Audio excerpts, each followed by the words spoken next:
En el primer artículo de esta cuestión 76, acerca de la unión del alma con el cuerpo, Santo Tomás va directamente al núcleo de la cuestión y se pregunta si el principio intelectivo se une al cuerpo como forma.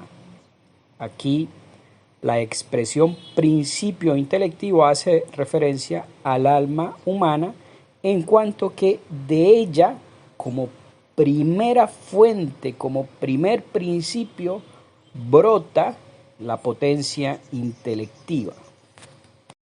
Santo Tomás se va a preguntar entonces si este primer principio de la vida, esta forma substancial, esta alma intelectiva en cuanto principio primero de la actividad intelectiva y de todas las actividades humanas en general, es forma substancial del cuerpo humano. Recordarán ustedes, queridos amigos, que en tiempo de Santo Tomás había una corriente filosófica que defendía que, dada la naturaleza inmaterial del intelecto, este era separado, es decir, no entraba en composición, en unidad con el cuerpo. De hecho, veremos más adelante cómo Santo Tomás enfrenta otra de las opiniones de su tiempo, según la cual había un solo entendimiento para todos los hombres, consecuencia precisamente de concebir el intelecto como entidad separada de la materia y, como veíamos hace poco, una entidad separada no puede ser sino una, ya que al no entrar en composición con la materia no tiene propiamente hablando multiplicación según la multiplicación de los individuos del mundo físico, sino que permanece siempre en su estado de separación, en el cual no puede ser más que un solo ente. Esta opinión es la que Santo Tomás va a enfrentar en este denso y largo artículo primero, uno de los más largos de la Suma Teológica. En su respuesta, normalmente las respuestas que da Santo Tomás en los diversos artículos de la Suma no suelen tener una extensión más allá de los 2 o 3 párrafos. Y aquí en la edición de la Suma que tengo en mis manos, esta respuesta a este artículo primero, cuestión 76, ocupa varias páginas. ¿Cuál va a ser la respuesta de Santo Tomás a esta interrogante de si el principio intelectivo o alma humana es la forma del cuerpo? Pues va a ser un rotundo sí. Vamos a leer directamente las palabras de los primeros 2 párrafos con los que arranca la respuesta de Santo Tomás, porque allí en esos primeros 2 párrafos está condensada la argumentación que Santo Tomás utiliza, tomada de el filósofo, tomada de Aristóteles. Y dice así: es necesario afirmar que el entendimiento, principio de las operaciones intelectuales, es forma del cuerpo humano. En efecto, lo primero en virtud de lo cual obra un ser es la forma del ser al cual se atribuye la operación, así como lo primero en virtud de lo cual sana el cuerpo es la salud, y lo primero que hace que el alma tenga conocimiento es la ciencia. De ahí que la salud sea forma para el cuerpo y la ciencia forma para el alma. Y la razón de esto es porque ningún ser obra sino en cuanto que está en acto. Por consiguiente, obra en virtud de aquello que hace que esté en acto. Ahora bien, es indudable que lo primero que hace que el cuerpo viva es el alma. Y como en los diversos grados de los seres vivientes, la vida se manifiesta por distintas operaciones, lo primero en virtud de lo cual ejecutamos cada una de estas operaciones vitales es el alma. Y, efectivamente, el alma es lo primero en virtud de lo cual nos nutrimos, sentimos, nos movemos, y también es lo primero en virtud de lo cual entendemos.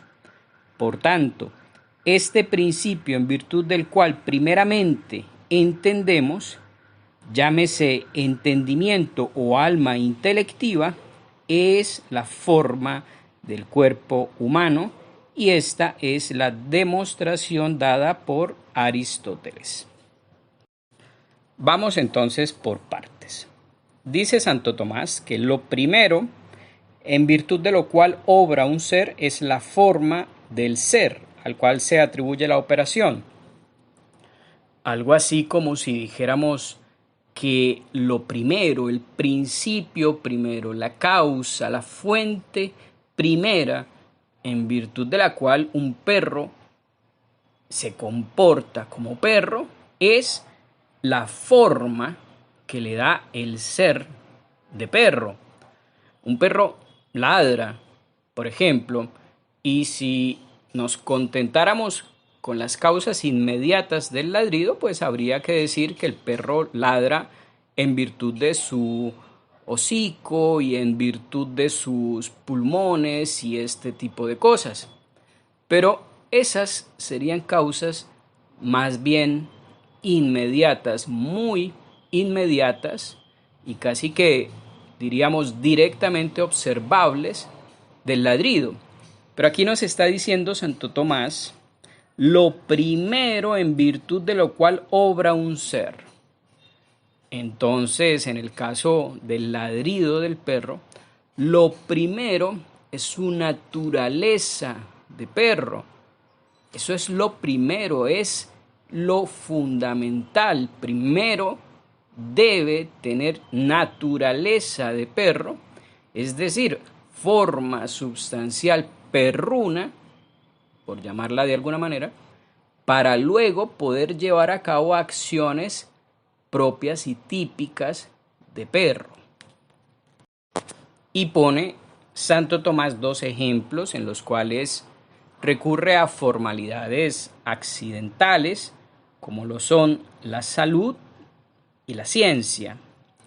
Solamente porque un cuerpo vivo posea la formalidad, la cualidad, en este caso accidental, de la salud, se puede decir que sana, y solamente en la medida en la que un ser cognoscente, como los animales o los seres humanos, posean esa formalidad accidental que llamamos el conocimiento, pueden efectivamente llevar a cabo acciones concretas de este conocimiento, sensible, meramente sensible en el caso de los animales, e inteligible o intelectual en el caso de los hombres.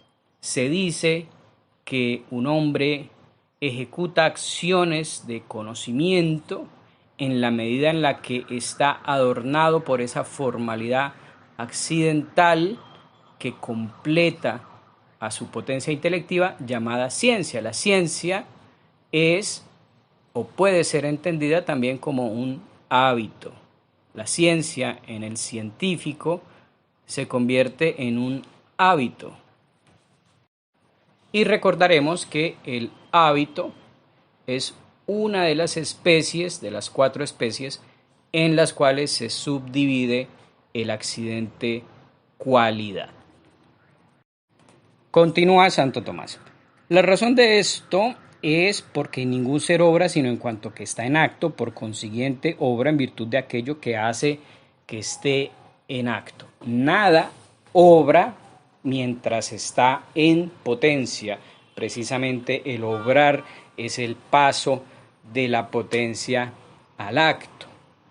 Razón por la cual hay que decir que todo obra solo en la medida en que está en acto. Por lo tanto, obrará en último análisis, obrará en virtud de aquello por lo cual precisamente puede decirse que está en acto. Y un ser está en acto en virtud de su forma substancial, que es la responsable de dar el ser a la materia prima. Tengamos en cuenta en todo momento de esta explicación que nos estamos refiriendo al principio primero, no al principio inmediato, como en el caso de los ladridos del perro. Entonces vamos a decir, que el ser humano entiende, que el ser humano ejecuta acciones por medio de su entendimiento, acciones de conocimiento intelectual, pero, como ya hemos repetido en múltiples ocasiones, el obrar sigue al ser, en ambos sentidos, en el sentido de que para obrar primero hay que ser, y también en el sentido de que para obrar de tal manera, primero hay que ser de tal manera, es decir, poseer la formalidad que hace posible el rango de acciones específicas de ese tipo de ser. Entonces, ahora sí, vamos a decir que el ser humano entiende no solamente por su entendimiento, la cual vendría a ser la causa inmediata del acto de entender, sino que en primer lugar, en primerísimo lugar, entiende de la manera en que lo hace, es decir, de manera racional, específicamente humana, porque en primerísimo lugar tiene la forma substancial llamada alma intelectiva, alma humana, que es la fuente de todo su modo de ser y de obrar, tanto en el hombre como en todo ser. Termina Santo Tomás diciendo: efectivamente el alma es lo primero en virtud de lo cual nos nutrimos, sentimos, nos movemos, y también es lo primero en virtud de lo cual entendemos. Por tanto, este principio en virtud del cual primeramente entendemos, llámese entendimiento o alma intelectiva, es la forma del cuerpo humano.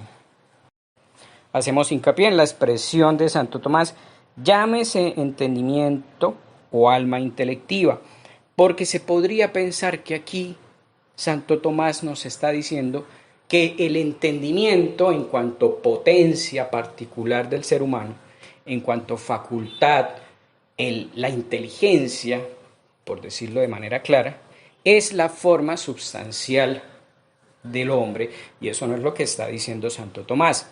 Santo Tomás está diciendo, llámese entendimiento o alma intelectiva. A veces, y Santo Tomás lo aclara en otros textos, tomamos algo bajo el nombre de su parte principal, y como la principal potencia o facultad del alma humana es el entendimiento, en varias ocasiones a lo largo de sus obras, Santo Tomás, al referirse al alma intelectiva, la nombra como entendimiento. Cabe aclarar entonces que no está aquí diciendo Santo Tomás que la inteligencia como facultad, como potencia, es la forma substancial del hombre. Lo que está diciendo es que la forma substancial del hombre es ese principio primero por el cual el hombre es hombre, lo cual es la causa primera de que pueda llevar a cabo y ejecutar acciones propias del hombre, específicas del hombre, entre las cuales resalta como primera y más fundamental la acción de entender. Leamos lo que un poco más adelante dice Santo Tomás.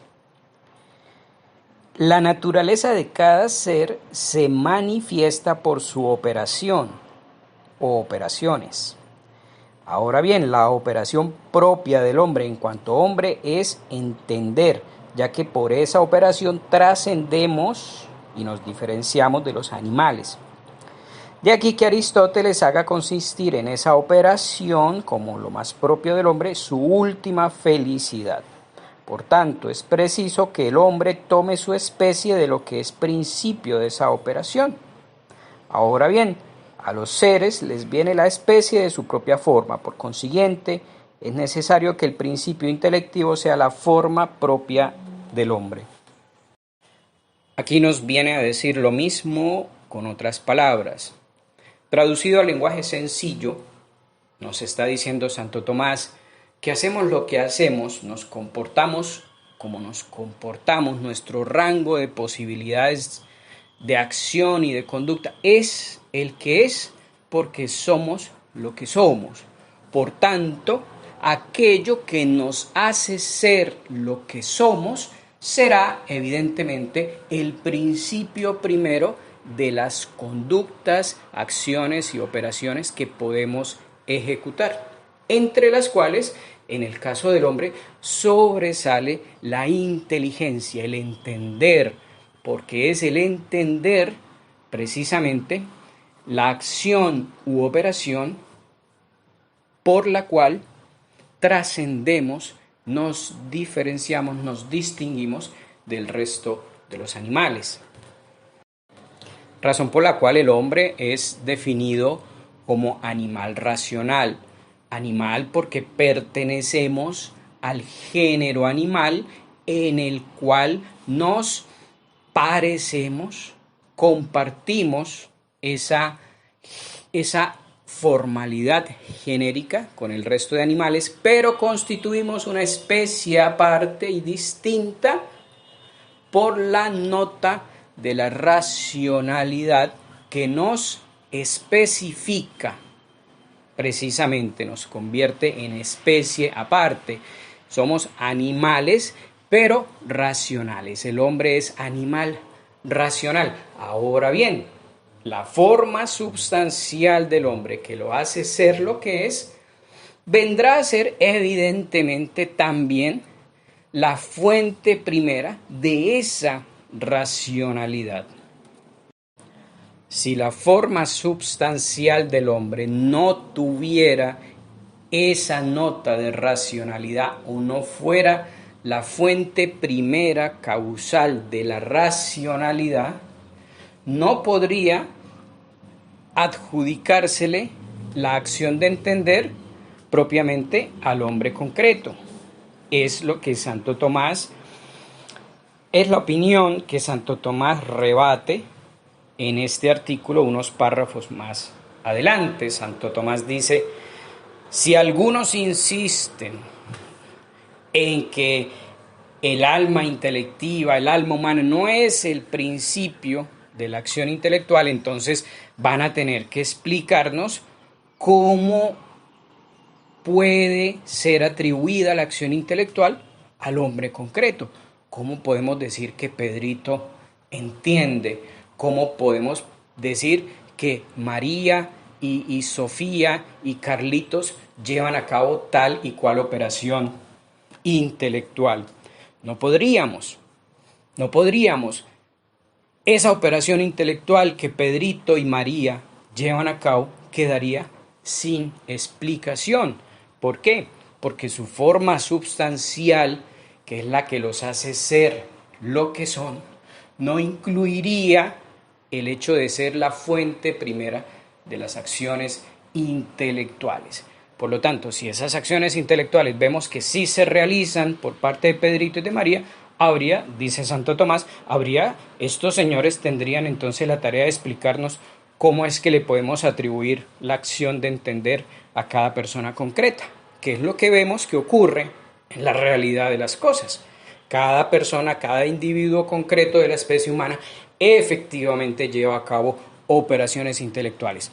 Pero si estas operaciones intelectuales, si este entendimiento, si esta facultad intelectiva no surge, no emana de la misma forma substancial que los hace ser lo que son, entonces, ¿cómo es que vemos que realizan esas operaciones.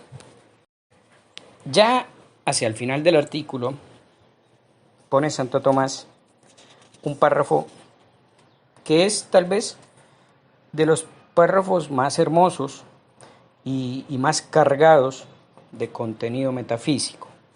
Me permito leerlo.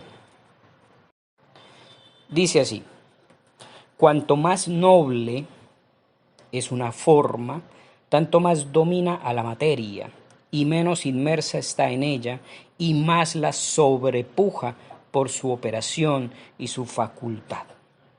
Observamos así que la forma de un cuerpo compuesto tiene alguna operación que no es causada por las cualidades elementales.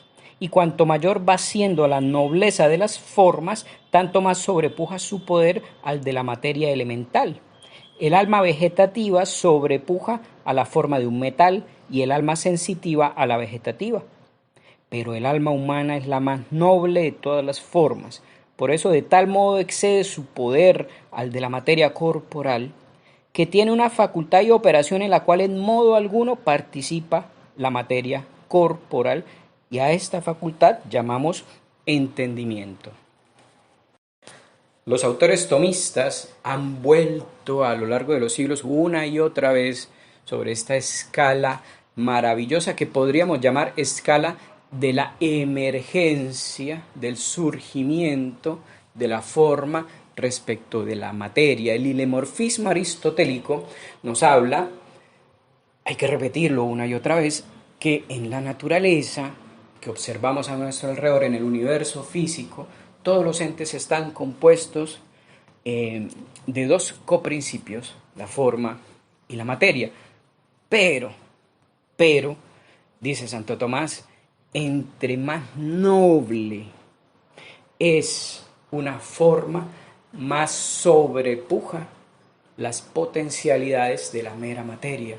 Por eso, cuando la física actual, la física teórica actual, nos sumerge en ese océano de partículas elementales, ya perdí la cuenta de cuántas han ido descubriendo y cada año aparecen 2 o 3 más. Cuando yo crecí, estábamos en el átomo y en los electrones, los protones y los neutrones, y ahí más o menos iba la historia, pero resulta que han aparecido muchas más. Por ahí estuve hace poco leyendo un libro que se llama precisamente Partículas Elementales, escrito por un premio Nobel de física, Gerhard Hopf, donde habla del zoológico de las partículas elementales para referirse a esta aparente infinitud de partículas que han ido apareciendo, cuyos nombres ya son casi imposibles de ir memorizando, y sus funciones y sus propiedades todavía más. Pero lo que quiero decir es que en esos niveles, suponiendo que realmente todas estas partículas tengan una existencia física verificable, en el mismo sentido en el que podemos hablar a nivel macro de la existencia verificable de un árbol o de un animal, pues también estarán compuestas de materia y forma. Pero en el caso de esos niveles subatómicos, nos encontramos ante las primeras formalidades elementales, muy elementales, completamente dominadas por las cualidades pasivas de la materia. De hecho, el genial padre Álvaro Calderón nos habla de que dos cualidades de los cuerpos, como son la masa y la inercia, se pueden entender como cualidades pasibles, como pasividades. Y es que en estos niveles las formas son tan elementales que están completamente subsumidas en la misma materialidad, sin ninguna emergencia propia, sin ninguna potencialidad activa propia. Pero a medida que empezamos a subir en los distintos niveles de complejidad y todas estas partículas comienzan a asociarse en moléculas y macromoléculas cada vez más complejas, vemos cómo al mismo tiempo se van volviendo mucho más activas, ya no tan dependientes meramente de las fuerzas que puedan actuar sobre ellas, es decir, ya no meramente pasivas, sino que los organismos cada vez más complejos, los mixtos, por ejemplo, que llamaba Aristóteles, se van haciendo cada vez más emergentes respecto a las meras cualidades de sus componentes elementales y van mostrando cada vez más propiedades, relaciones y comportamientos que emergen más allá de las meras posibilidades de sus componentes tomados individualmente. Y ni qué hablar cuando los átomos se combinan en moléculas, las moléculas en macromoléculas, y vamos subiendo en esa escalera de complejidad hasta la emergencia de las células, de los órganos, de los tejidos, de los órganos, de los sistemas y de un ser vivo. Aquí ya la nobleza de la forma emerge tanto por sobre las capacidades y las virtualidades de sus componentes materiales que vemos cómo los fenómenos vitales sobrepujan las capacidades de los elementos materiales del ser vivo si los fuéramos a tomar individualmente. Como que, por decirlo de alguna manera, la forma substancial toma esos componentes físicos, orgánicos, y los lleva a su máximo rendimiento e incluso más allá, como es el caso del ser humano, en el cual ya la nobleza y por lo tanto la emergencia, en el sentido de sobresalir, de emerger, la emergencia de la forma, su nobleza, su fuerza, su actualidad es tanta que incluso tiene operaciones como el entender y el querer de la voluntad, en los cuales ya la materia ni siquiera participa intrínsecamente. En la escala de los seres vendrían inmediatamente después del hombre los ángeles, ya formas separadas, formas que no componen el individuo con la materia, formas puras, y en la cima de la escala del ser, Dios, ser perfectísimo, subsistente, acto puro, sin mezcla de ningún tipo de potencia.